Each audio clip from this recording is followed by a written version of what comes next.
Hello viewers, Sudip academy চ্যানেলে তোমাদের প্রত্যেককে স্বাগত। আমি তোমাদের সঙ্গে রয়েছি, তোমাদের সুদীপ স্যার।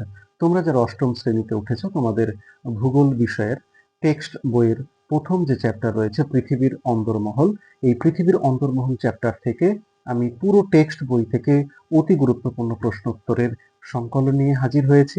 ভিডিওটা প্রথম থেকে শেষ পর্যন্ত দেখো, তোমাদের খুব খুব উপকারে আসবে। এই পৃথিবীর অন্দরমহল চ্যাপ্টারের অতি গুরুত্বপূর্ণ প্রশ্নগুলি হলো: পৃথিবীর ব্যাসার্ধ কত? অথবা প্রশ্ন আসতে পারে, ভূপৃষ্ঠ থেকে পৃথিবীর কেন্দ্রের দূরত্ব কত? উত্তর ৬৩৭০ কিলোমিটার। তারপরে পৃথিবীর গভীরতম সোনার খনির নাম কি এবং এর গভীরতা কত? উত্তর দক্ষিণ আফ্রিকায় অবস্থিত রবিনসন দ্বীপ, গভীরতা ৩ থেকে ৪ কিলোমিটার। তারপরে প্রতি ৩৩ মিটার গভীরতায় কত ডিগ্রি তাপমাত্রা বাড়ে? উত্তর ১ ডিগ্রি সেলসিয়াস। পৃথিবী পৃষ্ঠের গড় তাপমাত্রা কত? ১৫ ডিগ্রি সেলসিয়াস। পৃথিবীর গভীরতম কৃত্রিম গর্ত কোনটি?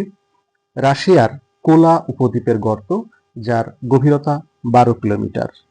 তারপরে রয়েছে ম্যাগমা কি? উত্তর ভূগর্ভের পদার্থ প্রচণ্ড চাপ ও তাপে গ্যাস বাষ্প মিশ্রিত হয়ে গলিত অবস্থায় থাকলে তাকে ম্যাগমা বলে। লাভা কি? ভূগর্ভের গলিত উত্তপ্ত অর্ধতরল ম্যাগমা ফাটল দিয়ে ভূপৃষ্ঠের বাইরে বেরিয়ে এলে তাকে আমরা লাভা বলি। উষ্ণ প্রস্রবণ কাকে বলে?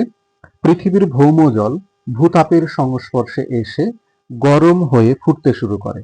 পৃথিবী পৃষ্ঠের ফাটলের মধ্যে দিয়ে সেই উষ্ণ জল যখন বাইরে বেরিয়ে আসে তাকে উষ্ণ প্রস্রবণ বলে। তারপরে প্রশ্ন হতে পারে, পশ্চিমবঙ্গের কোথায় উষ্ণ প্রস্রবণ দেখা যায়? উত্তর বক্রেশ্বরে। ভূপৃষ্ঠের গড় ঘনত্ব কত? ২.৬ থেকে ৩.৩ গ্রাম পার ঘন সেমি। পৃথিবীর কেন্দ্রের কাছে ঘনত্ব কত? ১১ গ্রাম পার ঘন সেমি। পৃথিবীর একেবারে কেন্দ্রে ঘনত্ব কত? প্রায় ১৩ থেকে ১৪ গ্রাম ঘন সেমি। কৃত্রিম উপগ্রহের বিচারে পৃথিবীর গড় ঘনত্ব কত? ৫.৫ গ্রাম ঘন সেমি। এবার ঘনত্ব কি বা ঘনত্ব কাকে বলে? একক আয়তনে পদার্থের কতটুকু ভর আছে তার পরিমাপকে পদার্থের ঘনত্ব বলে। ভূমিকম্পের পি তরঙ্গ কোন কোন স্তরের মধ্যে দিয়ে প্রবাহিত হতে পারে? ভূমিকম্পের পি তরঙ্গ ভূ অভ্যন্তরের কঠিন তরল যে কোনো মাধ্যমের মধ্যে দিয়েই প্রবাহিত হতে পারে। ভূমিকম্পের এস তরঙ্গ কোন মাধ্যমের মধ্যে দিয়ে প্রবাহিত হতে পারে না? ভূমিকম্পের এস তরঙ্গ তরল বা অর্ধতরল মাধ্যমের মধ্যে দিয়ে প্রবাহিত হতে পারে না। পৃথিবীর অভ্যন্তরে কয়টি স্তর আছে, সেগুলি কি কি? পৃথিবীর অভ্যন্তরে প্রধানত ৩টি স্তর আছে, সেগুলি হলো ভূত্বক, গুরুমণ্ডল এবং কেন্দ্রমণ্ডল। জুল ভার্নের কল্পবিজ্ঞানের গল্পের নাম কি? Journey to the centre of the earth. মহাসাগরের নিচে ভূত্বক কত কিমি গভীর? মহাসাগরের নিচে ভূত্বক গড়ে ৫ কিমি গভীর। মহাদেশের নিচে ভূত্বক কত কিমি গভীর? গড়ে ৬০ কিমি গভীর। ভূত্বকের গড় গভীরতা কত? প্রায় ৩০ কিমি। সীমা কাকে বলে? মহাসাগরের নিচে প্রধানত সিলিকন আর ম্যাগনেসিয়াম দিয়ে তৈরি স্তরকে সীমা বলে।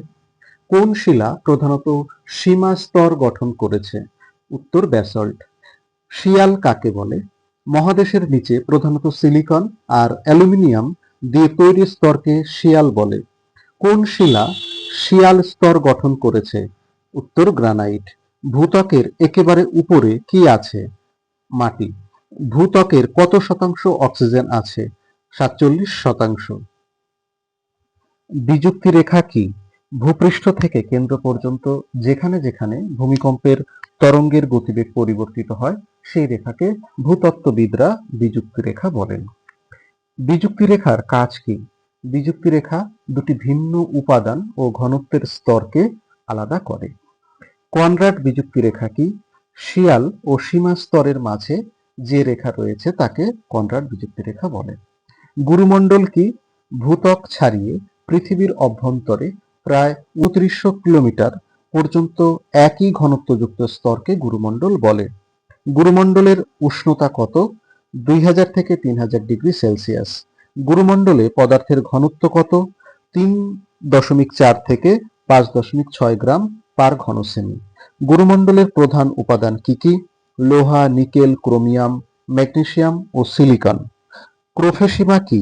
গুরুমণ্ডলের 30 থেকে 700 কিমি পর্যন্ত অংশে ক্রোমিয়াম, লোহা, সিলিকন ও ম্যাগনেসিয়াম দিয়ে যে স্তর গঠিত তাকে ক্রোফেসিমা বলে। নিফেসিমা কি? গুরুমণ্ডলের 700 থেকে 2900 কিমি পর্যন্ত নিকেল, লোহা, সিলিকন ও ম্যাগনেসিয়াম দিয়ে যে স্তর গঠিত তাকে নিফেসিমা বলে। মোহরভিসিক বিযুক্তি রেখা কি? ভূত্বক ও গুরুমণ্ডলের মাঝখানে যে রেখা আছে তাকে মোহরভিসিক বিযুক্তি রেখা বলে।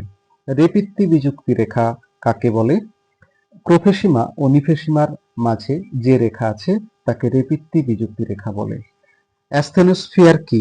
শিলামণ্ডলের নিচে ও গুরুমণ্ডলের উপরের অংশে যে বিশেষ স্তর রয়েছে তাকে অ্যাস্থেনোস্ফিয়ার বলে। অ্যাস্থেনোস্ফিয়ার শব্দের মানে কি? অ্যাস্থেনোস্ফিয়ার একটি গ্রিক শব্দ যার মানে দুর্বল স্তর। শিলামণ্ডল কি দিয়ে গঠিত? এর গভীরতা কত? ভূত্বক ও গুরুমণ্ডলের উপরি অংশ নিয়ে শিলামণ্ডল গঠিত, এর গভীরতা প্রায় 100 কিলোমিটার। কেন্দ্রমণ্ডল কি? গুরুমণ্ডলের পরবর্তী এবং পৃথিবীর কেন্দ্রের চারিদিকে বেষ্টনকারী শেষ স্তরটি হলো কেন্দ্রমণ্ডল। কেন্দ্রমণ্ডলের গভীরতা কত? প্রায় 3500 কিলোমিটার। নিফে কি? পৃথিবীর কেন্দ্রমণ্ডল অত্যন্ত ভারী নিকেল আর লোহা দিয়ে তৈরি বলে পৃথিবীর এই কেন্দ্রমণ্ডলের নাম হচ্ছে নিফে। কেন্দ্রমণ্ডলের তাপমাত্রা কত? কেন্দ্রমণ্ডলের গড় তাপমাত্রা প্রায় 5000 ডিগ্রি সেলসিয়াস। পৃথিবীর কেন্দ্রমণ্ডলের গড় ঘনত্ব কত? প্রায় 9.1 থেকে 13.1 গ্রাম পার ঘন সেমি। কেন্দ্রমণ্ডলকে কয়টি অংশে ভাগ করা হয় ও কি কি? পদার্থের ঘনত্ব, উষ্ণতা, চাপ ইত্যাদির উপর ভিত্তি করে ভূবিজ্ঞানীরা কেন্দ্রমণ্ডলকে দুটি অংশে ভাগ করেছেন। এগুলি হলো অন্তঃকেন্দ্রমণ্ডল। এই স্তর পৃথিবীর একেবারে কেন্দ্রের চারিদিকে রয়েছে। এই স্তরের গভীরতা 5100 কিলোমিটার থেকে প্রায় 6370 কিলোমিটার পর্যন্ত। তারপরে রয়েছে বহিঃকেন্দ্রমণ্ডল। অন্তঃকেন্দ্রমণ্ডলের চারিদিকে রয়েছে বহিঃকেন্দ্রমণ্ডল। এই স্তর 2900 কিলোমিটার থেকে 5100 কিলোমিটার এর গভীরতা রয়েছে। গুটেনবার্গ বিযুক্তি রেখা কি? গুরুমণ্ডল ও কেন্দ্রমণ্ডলের মাঝে যে রেখা আছে তাকে গুটেনবার্গ বিযুক্তি রেখা বলে। লেহম্যান বিযুক্তি রেখা কি? কেন্দ্রমণ্ডলের ভিতরের স্তর অন্তঃকেন্দ্রমণ্ডল ও বাইরের স্তর বহিঃকেন্দ্রমণ্ডলের মধ্যে যে রেখা আছে তাকে লেহম্যান বিযুক্তি রেখা বলে। তো এই ছিল তোমাদের প্রথম চ্যাপ্টারের পুরো টেক্সট বই ধরে ধরে বাছাই করা অতি গুরুত্বপূর্ণ প্রশ্নমালা। তোমরা এই প্রশ্নগুলো যদি খুব ভালো করে রেডি করে যাও তাহলে তোমরা অবশ্যই পরীক্ষায় 100% লাভবান হবে। আর পুরো ভিডিওটা যদি তোমাদের খুব ভালো লেগে থাকে তাহলে অবশ্যই ভিডিওতে একটি লাইক দিও, বেশি করে বন্ধুদের মধ্যে শেয়ার করো। আর চ্যানেলে নতুন আসলে অবশ্যই চ্যানেলটি সাবস্ক্রাইব করে পাশে থেকো। তোমাদের একটু আন্তরিক সহযোগিতা আমাকে আরো নতুন নতুন ভিডিও বানাতে অনেক বেশি উৎসাহিত করে। তো দেখা হচ্ছে পরবর্তী অন্য কোনো টপিক নিয়ে, অন্য কোনো ভিডিও নিয়ে। ততক্ষণ তোমরা প্রত্যেকে খুব ভালো থেকো, সুস্থ থেকো আর পড়াশোনার মধ্যে থেকো। ধন্যবাদ।